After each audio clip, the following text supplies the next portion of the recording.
Hello everyone, my name is Eurofan, and today I wanted to talk about an issue I see on YouTube and Twitch. Now, even though my channel is pretty young comparatively towards some people I'm about to talk, I've actually been in this platform for a long time. I remember PewDiePie's Last of Us days. I wasn't the Amnesia fan, I'm not gonna lie, but I really liked his Last of Us series. I remember Markiplier playing that game. Personally, I'd pick Markiplier as more entertaining to PewDiePie that time, at that playthrough specifically, but that's very off topic. Let's go back to the topic, which is the problem with YouTube and Twitch right now. The problem that I'm going to be talking about, specifically this problem, is these reaction pumping YouTubers and Twitch streamers, and putting it onto fair use, which legally they are on fair use. You know, fair use is so loosely defined. Here, I'll put it on screen. It's so loosely defined that, in technicality wise, technically it is under fair use, but it doesn't work. Now, some might argue that, hey, people do it and it works for these people, for example, Nox Hill, the main man himself, Moist Critical, Penguin Zero, PewDiePie with his Reddit posts or Reddit reviews, JJ Olatunji is his channel, I think, KSI basically, that's what I'm talking about, or Optimus, or Agadmator, for example, the chess channel, or Diesel Patches, or small channels even like Briz, channels like Dankpods, like Dr. Mike on his Reddit posts, or meme things, because it is only his reaction, let's be real. Channels like these, and they work as, let's break it down, okay? I see them working. Channels like Noxil, Agadmator, I don't know how to pronounce it, I'm so sorry if I mispronounced it, by the way. Dr. Mike and Dankpods. Channels like these work because they give the reaction and feedback of a professional. That's why it works. For example, Noxil is reacting to an Eminem song. Everyone reacts to an Eminem song. Everyone, most of the people, this guy, and this guy, or girl, whoever I put, reacts to Eminem songs, reacts to any rapper songs, or any, songs in general, or videos. They react, and that's it. They only react. They pause a couple times because of DMCA and copyright laws, but otherwise they just react and they give nothing else. But Noxil, for example, it works because he is a rapper, and he's saying this, he's saying that. Don't you see? This is the transformation. This is the I don't know technical rap terms. I'm sorry. This is a very bad instrumentation of what he's actually doing. He's doing this, he's doing that, he's finding rap pockets, or whatever they're called. So it works. Okay, so this is me editing, and I realized I did such a bad job at describing what I was trying to say. So I decided, you know what, let's include a clip. So here's the clip. You're a monster. I can swallow a bottle of alcohol in her, feel like Godzilla. I can swallow a bottle of, feel like Godzilla. This man, it just seems like he could take any amount of words and make them rhyme and make them fit together. He is so good with his delivery. It's not just about the way that he writes. It's about the way that he says these words. It's about the way that he punctuates syllables and vowels and makes them all tie together. This song is going to be crazy already, I can tell. So is for Dr. Mike. Dr. Mike is a certified doctor, at least that's what he says. Which I believe is true. He reacts to medical memes, and then he's like, this is actually this is this. I'll give an example right now. Show up 15 minutes late, they cancel your appointment. Show up on time to the doctor, you're waiting an hour. My man Denzel knows what's up. We want to give patients the appropriate amount of time that they need for their given appointments, right? So if you come 15 minutes late, you're actually impeding on the time of someone else's appointment. And coming to Dankpods makes very entertaining videos, in my opinion, about audiophiles and iPods, and because it works, about hi-fi, about very popular earphones. He actually reviewed Raycons and told how piece of garbage they were, although they were being recommended by people. And he says it's garbage, but he says he understands why people use it, although he gives very, very better examples, like use this instead, it's way better for hi-fi. Because he has certificates. He is a professional drummer. Like, this is his job. That's why he talks about it, because he's not classified, he's qualified. He's qualified to talk about it. So it works.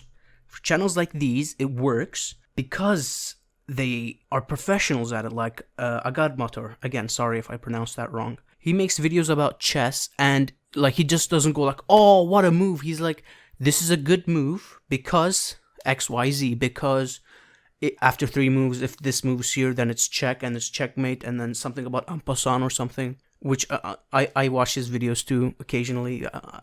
I like his reactions. It's pretty fun. Off topic again, I'm sorry. These channels work because of this, because it's a view of or a reaction of a professional.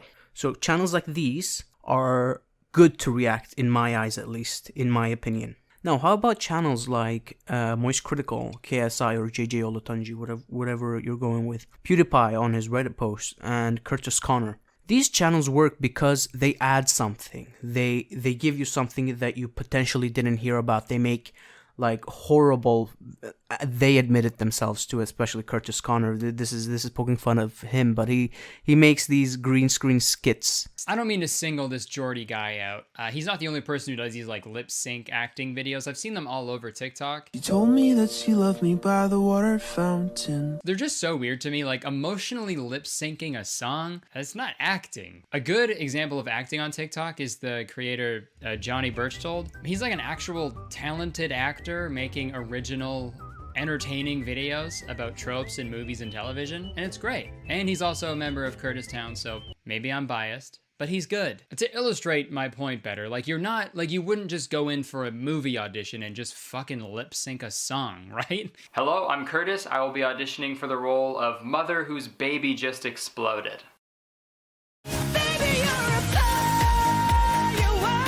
Or like, he works on something, he makes jokes, he pokes fun at him. So does Critical, Penguin Zero, Moist Critical. That's what he does also. He pokes fun at him. He tries to make it entertaining. He just doesn't sit down and watch it.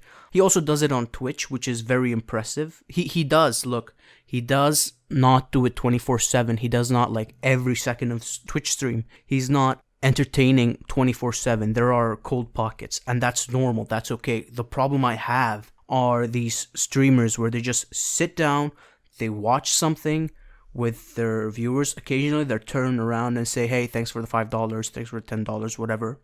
And then that's the day. Or they make so stupid observations, and they don't, like, stupid as in obvious. Like, if these people, for example, Curtis Connor, gives extreme case scenarios, and then they work on it for a bit, for a joke, you know, for a green screen bit, for example.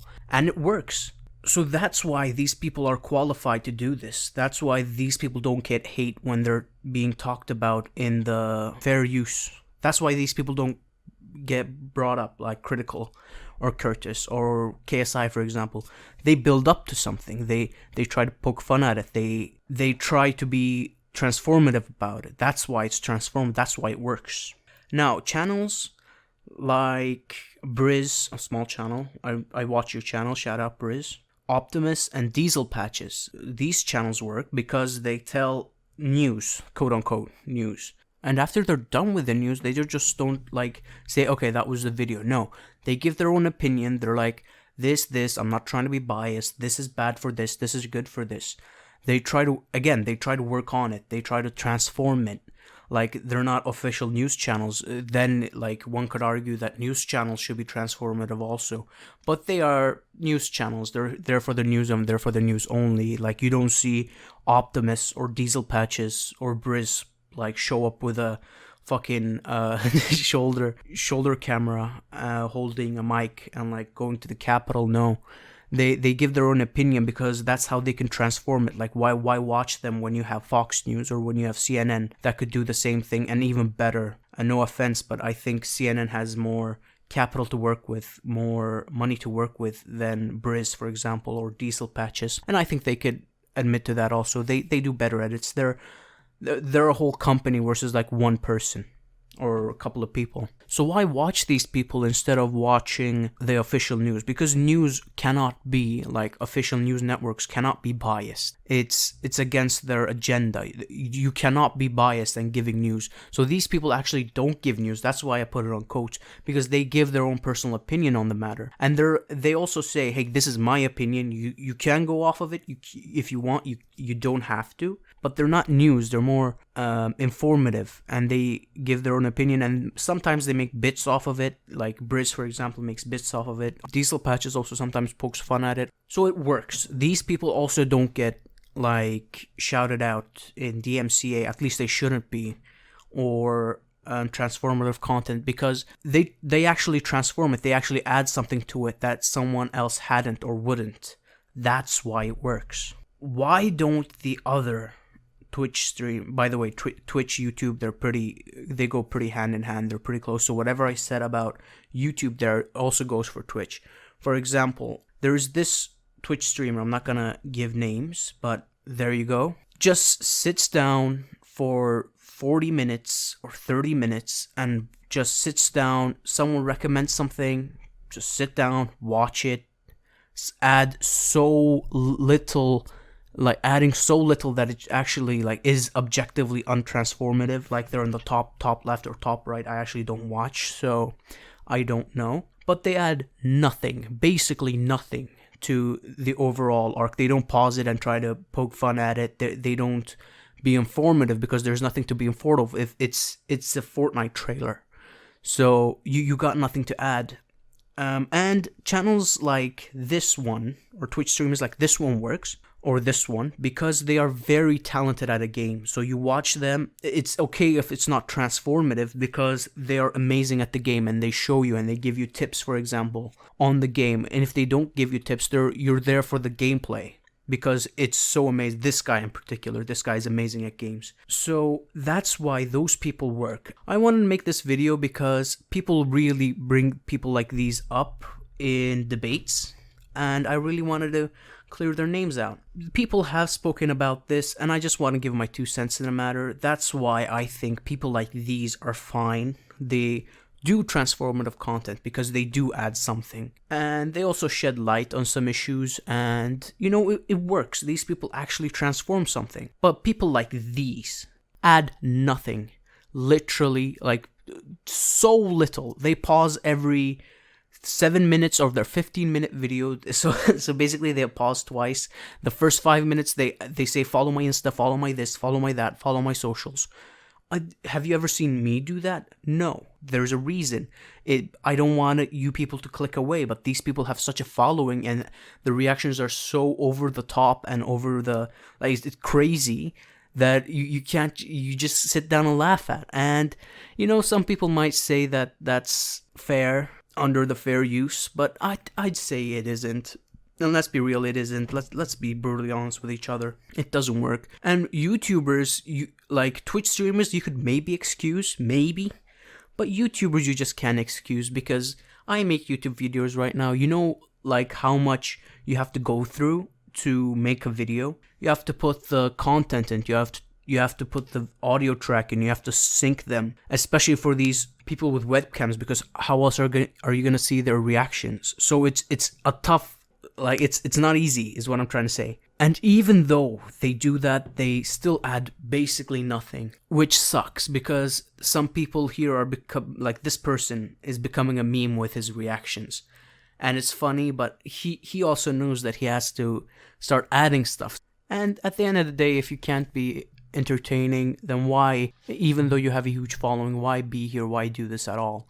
Because at the end of the day, it's, even though some people might say that it is against it, it is, at the end of the day, a job, and you're there not because you have devoted fans and followers, but because you have them and you can milk them and you make money off them, basically. And that sucks, and some people just blatantly follow these people, and that's sad too. If they watch people like these, they'd understand why people like these don't make transformative content, because they don't. Although they say they do. Just popping a camera on the top left corner or top right corner and watching it with me doesn't make it transformative. Like, pausing it, poking holes at it, saying how stupid or how brilliant it is, like making a bit off of it with green screen, for example, or being professional at something and giving your professional reaction or professional view on something.